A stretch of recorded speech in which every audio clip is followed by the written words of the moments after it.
Naibu Waziri wa Katiba na Sheria Mheshimiwa Zainab Katimba amesema ukatili wa kijinsia ni kosa la jinai na kwamba kila mwananchi ana haki na wajibu wa kuripoti matukio ya kiukatili ili kuhakikisha waathirika wanalindwa na haki inatendeka.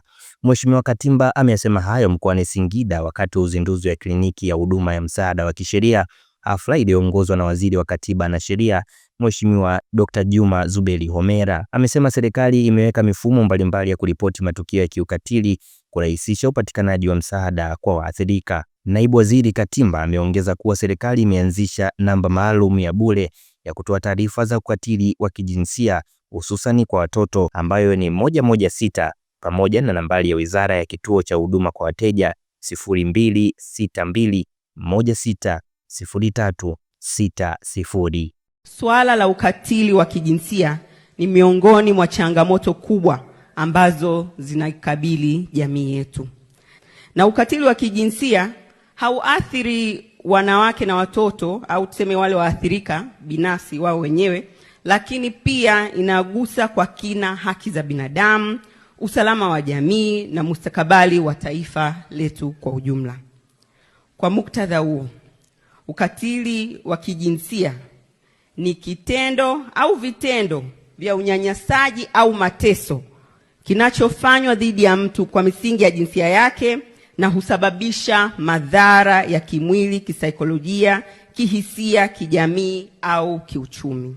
Ukatili huu unaweza kumkumba mtu yoyote, sio tu wanawake, sio tu watoto, ni pamoja na watu wengine. Wanaume na wenyewe wanaweza kukutwa na ukatili wa kijinsia, watu wenye mahitaji maalum. Kwa hiyo jamii nzima inakuwa imeathirika, lakini kwa jinsi nchi yetu, mazingira ya kijamii, kiutamaduni na kiuchumi, watoto na wanawake wameendelea kuwa waathirika wakubwa wa vitendo hivi vya ukatili wa kijinsia. Na vitendo vya ukatili wa kijinsia vinatokea maeneo mbalimbali. Kama sote tunavyofahamu, majumbani, shuleni, sehemu za kazi, barabarani na hata kwenye mitandao ya kijamii tunaona matukio ya ukatili wa kijinsia. Cha kusikitisha zaidi ni kwamba mara nyingi vitendo hivi hufanywa na watu wa karibu na waaminifu kwa waathirika, wakiwemo wazazi, walezi, majirani au ndugu wa karibu. Na ukatili wa kijinsia upo katika aina nyingi, zikiwemo ukatili wa kimwili kama kupigwa, kujeruhiwa au kunyimwa mahitaji ya msingi, ukatili wa kingono kama ubakaji, ulawiti, ndoa za utotoni na ukeketaji, ukatili wa kisaikolojia au wa kihisia unaojumuisha matusi, vitisho na udhalilishaji, pamoja na ukatili wa kiuchumi unaohusisha kunyimwa haki ya kumiliki au kutumia rasilimali.